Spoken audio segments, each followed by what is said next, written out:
Hello and welcome to my B2B podcast. I'm your host, Troy Hooper, and I own and operate a farmers insurance agency here in Caldwell, Idaho.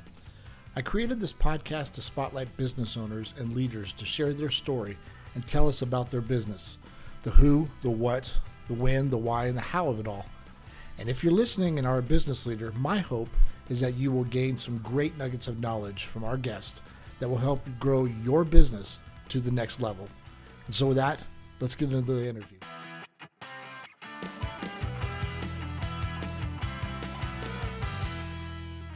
Hey everybody, welcome to B&B B2B. It's your business. Today I get the pleasure of talking with George Seybold today of Talloo. And George, I want you to just start off by saying hello to everybody here. Very nice to see you, or Troy. Hopefully see everybody else one day. That's right. So I'm going to start us off, before we dig into Talloo, I want to start us off with, who is George? How did George get to Idaho, for that matter? And just tell us about yourself. Yeah, so I'm a native of Idaho, so I was born and raised here mostly. A couple of years when I was a kid down in Arkansas, but Idaho was home. So a little bit of background after that, I left and went in the Army for a while. Saw about 81 countries in about 4.5 years. Couple deployments, and I got tired of traveling and tired of all the things that come along with that lifestyle, and then came back to Idaho. I built a couple businesses, lived in Austin for a while, and bumped around, and then came back to Idaho. And I've been back here for about 22 years now. Wow. Okay, then. So technically, you are a native. Oh, I'm a native. Yep. Born right downtown. I've been here 18 years, and I finally got my T-shirt, so I'm. Oh, there you go. I'm good to go. Right on. Let's open it up about Talloo. Talk about, first of all, what is Talloo? Yeah, so Talloo is multifaceted. A lot of times when businesses get advanced in years to a degree, we wind up having some different things that happen to it. But if you see us on the street, if you ask people what we are, we're a mastermind peer group type of organization. We serve two types of customers. We serve sales professionals, and we serve strategic leaders in businesses.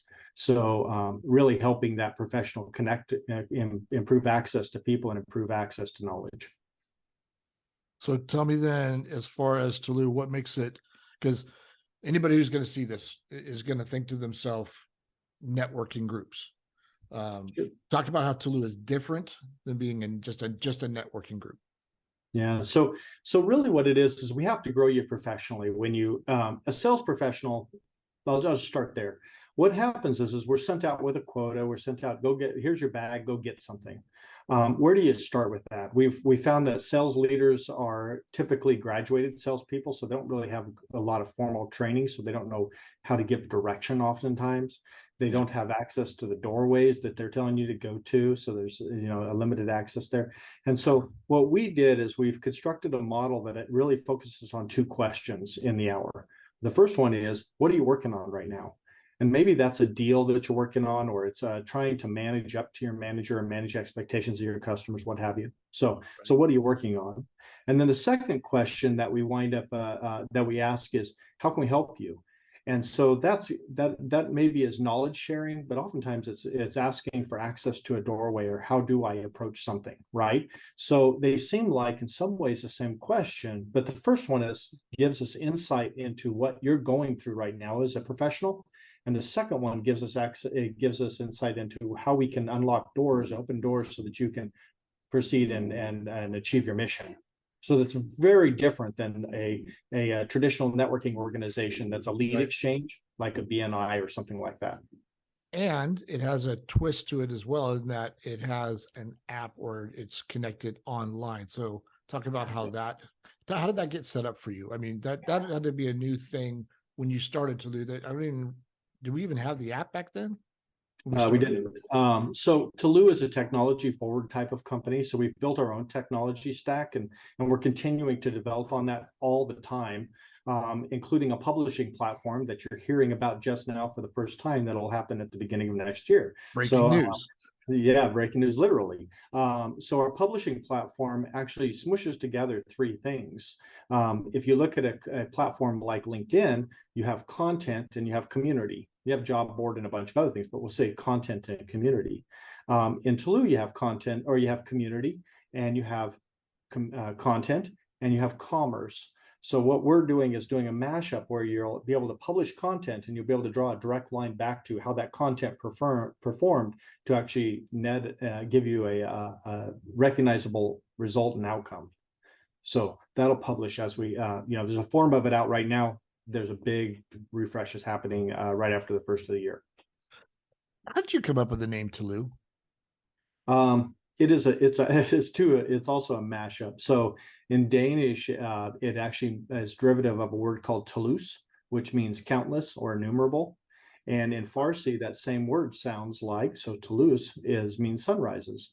So when I was a little bitty kid, my mom used to say that I'd forget what happened yesterday, and as long as I woke up in the morning, it was going to be a great day because I just kind of refreshed, right? So that countless sunrises means a lot to me. And so that's it. So Talloo is derivative of that. So we'll circle back around to Talloo. You're an entrepreneur. You're a business owner.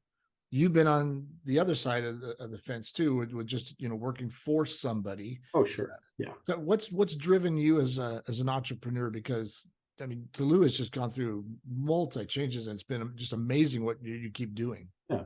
It's all growth. It's me growing along the channel, along life's channel, if you will.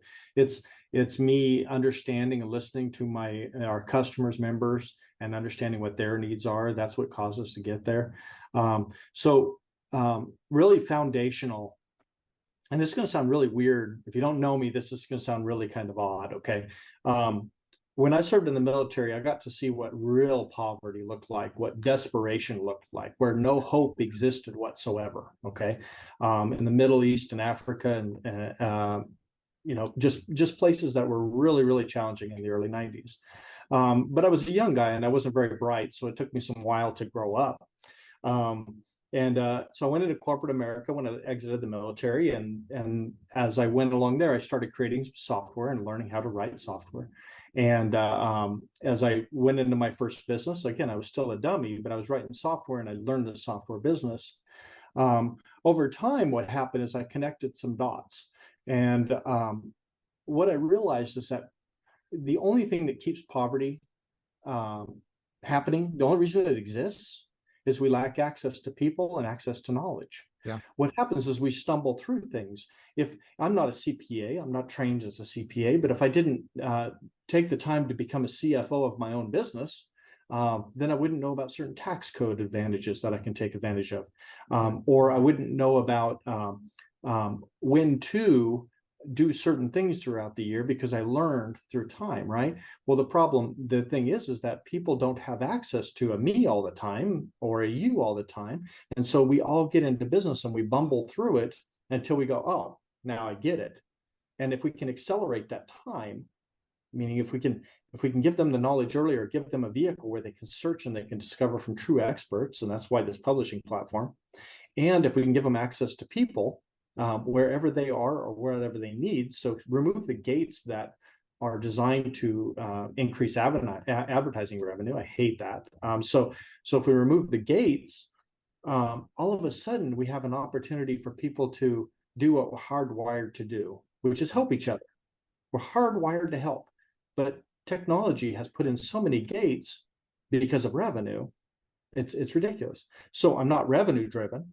It's important. We need capital to make impact, but we're not going to be a publicly traded company.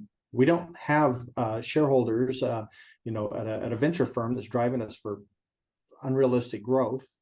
And so therefore we can build a company that is enduring and operates correctly with the world to the best of my ability, to the best of our ability. Because you and I have always had the conversation about technology and people not jumping on board with technology, like the ones that would go to networking meetings and they're like just throwing out business cards left to right, and just to kind of stop them and say, we have a technology that you can actually go on and do this. What helped you get the shift to go to that? Because you're an early adapter when it comes to those things. So naturally people reject things that make them have to move. They're uncomfortable. They don't want to be uncomfortable. They seek comfort, right? But when you make it easier, so everything we build, everything we do within Talloo is about being useful and simple. And if we can make it easy and simple and useful, then people will do it. I'll give you a great example. In some organizations, some networking type of organizations, they'll have a check-in policy, right? So you have to, somebody's taking notes over there, handwritten notes of who was there and who wasn't there. Right. So what we did is we came up with this digital NFC enabled card that you tap to the back of the phone and you check in. So you don't have to remember a web address, and we don't have to have a secretary, if you will, take notes of who attended. So you make it simpler and easier, and people will get on board. Conversely, we look at our phones, and how many times have we bought a new cell phone and all of a sudden our contacts went away? It never happens, right? Yeah. So if we can if our contact information can stay inside of a platform like a business card, right? Because we have digital business cards in Talloo, and that contact's always accessible, always up to date, so it's evergreen because that owner of that contact information is updating it. Then all of a sudden we don't have to worry about that contact in our phone disappearing. It lives in one place. Well, you just introduced something new, because I'm thinking to myself that as a Talloo member, that we had these ones. Yep. We give as well. Now those have a QR code. Are those going to still work as the same thing? Sure, that leads right to your mobile profile. So if you can go on there, and with that card, so we have a Talloo card is what it's called, right? So the Talloo card, you can update your contact information, add links to the important resources that you have, upload your photo, et cetera, and that makes you more discoverable in the world, and it allows you, it keeps you from having to buy business cards that wind up getting thrown in the back seat, by the hundreds, and you tap it, scan it, and it has some more utility. And I don't want to do a demo reel, but the fact that somebody can hit a button and that's called tap back and put in their contact information, and you get their contact information right in your inbox. It's kind of simple. It's kind of easy. That card that you have right there, if somebody was not a Talloo member and they scanned that, what would it do? It'll take them to a check-in form for our groups. So put it up on the screen so that people can see it, and we'll kind of like get it closer, because we're going to try to freeze. Well, we don't want them to scan this one because they're not checking into the group. Oh, that's what I was okay. That's what I was asking, is could they scan that one to do that? Yeah. Okay, so no, but the thing is they're utility based. So we're not going to do something at Talloo. We don't do something just to do it. Sometimes I'll test things and see what our members want, but everything has to be simple. Everything has to be purpose driven. For your benefit. So what do you think is changing in the networking world? And are we shifting away from meeting all the time together? Are we going to go virtual? I mean, like during the pandemic, or what? Troy, I'm so excited for what's coming. You're going to hear, I do a lot of work with a lot of leaders in business, and there's so many folks who are saying, gosh, I think we're in a really bad spot. We're going into this recession. We're in a really bad spot. And I see more people getting banks and organizations that kind of retracted, and they were getting so much business, they didn't have to go out and get it, right? So I see them coming back out, and it's phenomenal time. It's the best time. And the reason being is because we are going to stop skipping steps. We're going to take the time to build relationships again, because that's how truly business is done. If you don't care about me enough to have a meaningful conversation, then why would I care enough about you to give me my business? Right? We have to have these conversations. So I think it's an amazing time. Our production, I think in America, I'm sound like a prognosticator, but I'm just a guy, okay, with reading what I see. But I think production is going to slow through next year as we start watching everybody kind of freak out a little bit on the media and venture capitalists and so forth. I think production is going to slow, and it's perhaps the best thing. That it's going to be bad tasting medicine, but it's perhaps the best medicine we could have got, because it allows us to focus back and say, I'm going to build strong, enduring business, strong relationships that will carry me through the next segment of our the next growth period. And we're getting back to basics, man. And so I think digital and real life continue to merge, and automations and technology continue to enhance our ability to operate and accelerate our pace. And I know I'm long-winded, but I think this is really, really great. It's not going to do away with jobs. all this technology is going to do is it's going to accelerate our ability to do the job, and we won't even know that it was done for us. Right. So that's where AI and machine learning and stuff is pushing us, and it's just phenomenal. It's just going to be a great time. Well, and I'll remind people that get a chance to watch this, that, B2B growth, it's your business, because you said you were long-winded. This whole thing is about you. It's about Talloo. So I want you to be long-winded. Thank you. Talk about the power of referrals, because there are some networking groups that really just push referrals with no connection or no relationship. Mm-hmm. Yeah. So I think, referrals happen. You've heard it, know, like, and trust, right? If you know, like, and trust somebody, you'll refer them. Mm-hmm. Kind of. Okay. So there's a couple things I'll add here. One is, what interests my boss fascinates me. That's a very interesting term that a friend of mine told me years ago. My customer is my boss. So if I'm not fascinated, if I'm not interested, and therefore fascinated by my boss, I've got a problem. So you can't just say, oh gosh, I know Tim and he does great side drywall. Well, there's a million Tims. There's no differentiator, and that is just because that was the first name on your mind. That's kind of a baseline. It's barely a heartbeat.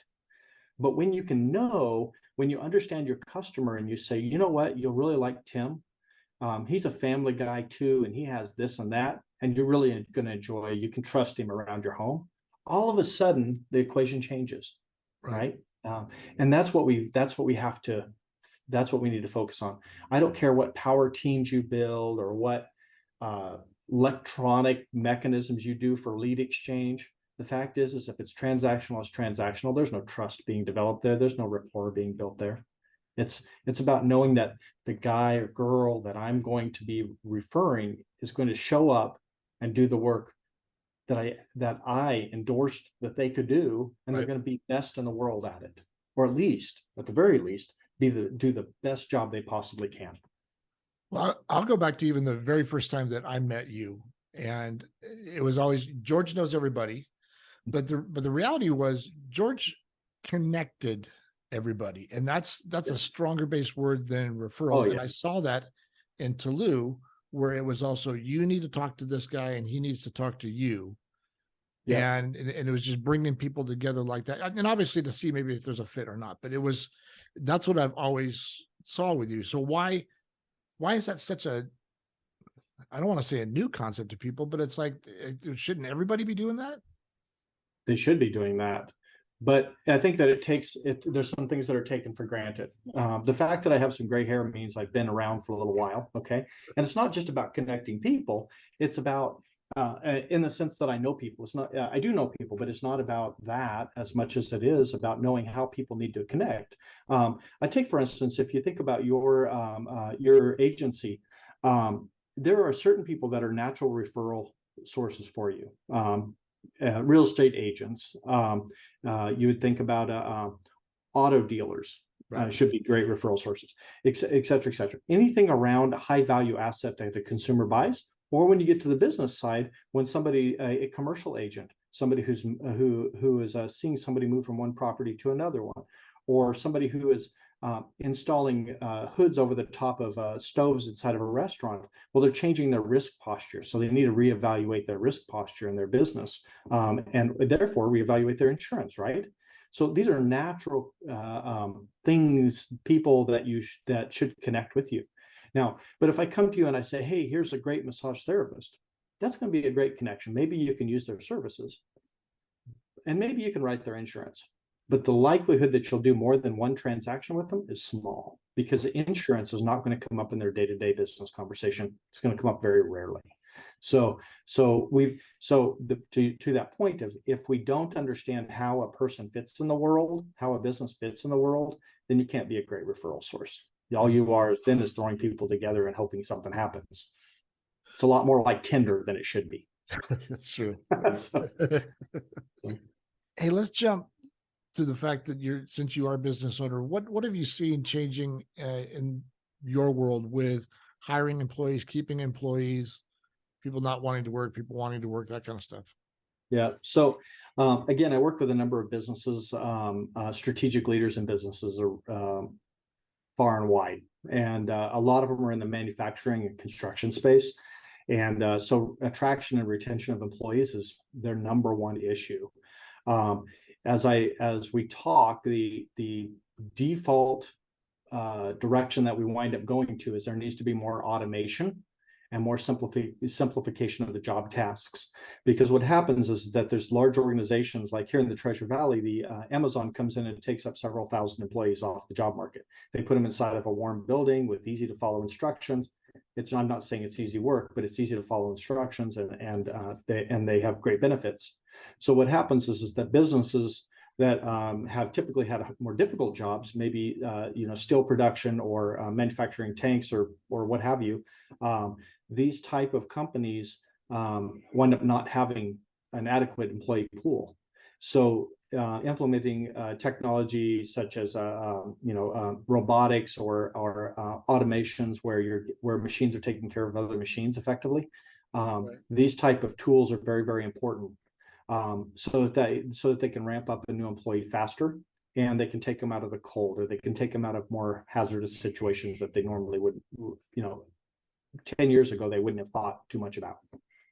So do you think that business owners today are just having a difficulty figuring out what it is they need to do to attract and retain people, or is the information readily available to them? Very readily available. But the employee pool is more demanding of what they want. And it's not just about a paycheck. It's about my safety, security. I want to go home with all my digits and all my eyes. I want to have different benefits, whether it be health benefits or time off. I want at least a hybrid work from home schedule if that's possible in the work environment that exists for that employer. There's a lot of nuances that they're asking for, and I don't think they're unreasonable. And honestly, there's a lot of talk about people saying, well, there's no employees, everybody's lazy, nobody wants to work. It's actually very much a lie. There's plenty of employees, and yes, they do want to work. They have to eat. They do want to work. But they're not willing to take your job that puts them in a position that is less comfortable than another job that pays as much or better. So, do you think that the pay has gotten out of hand? Yeah, and it's resetting. So there's I can tell you it's got out of hand when I drive by seed companies where they're loading seed into bags off of a conveyor belt, and they're paying $20 an hour in Caldwell. That number is outrageous for that level of labor. But what's happened now is that as more employees have come into the workforce, and had to reset because they had high expectations, and companies start to lay off, all of a sudden that level of pay and whatnot is coming down.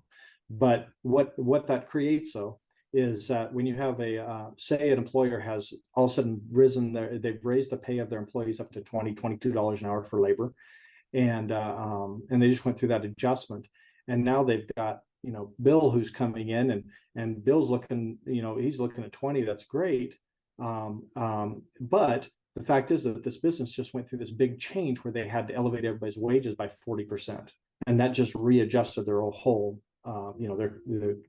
their whole profit and loss statement. Basically, it just changed everything for them.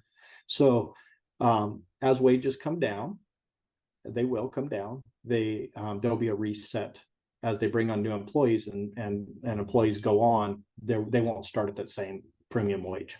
Okay. So let me circle back to Talloo just for a second, and talk about what types of businesses do you attract, or what type of people do you attract to come into Talloo? Yeah. So we really have two kind of there's tiers within this, but there's kind of two basically levels of Talloo. There's our one audience segment is sales professionals who sell B2C and B2B, two different types of groups. Another one is our strategic groups. These are for strategic leaders within businesses. There's three levels to that, and it's based upon where a business is in their life cycle, or where that leader is in their life cycle. So if you think about on this one, if somebody's just starting out or has about a year or two in business, they're going to have different challenges than somebody who's operating a $50 million company. Right.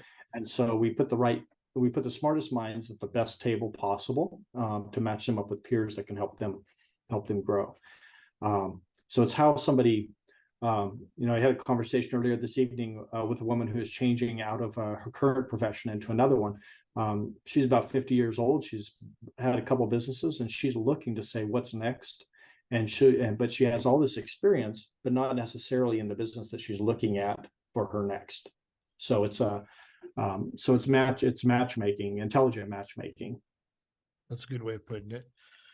George, it's always a pleasure to talk to you. And I think that I've enjoyed this journey going with Talloo with you and seeing the growth that you have and looking into next year, especially. Yeah. Well, it's going to be a good time. I mean, it's going to be bad tasting medicine for some companies. But if we're slowed down and actually pay attention, we'll be all right. We will be all right. So that's right. Thanks for the time. You bet. This has been B2B Growth. It's your business. My name is Troy Hooper, and we just had George Seybold with Talloo today. And thank you for coming. We'll see you next time.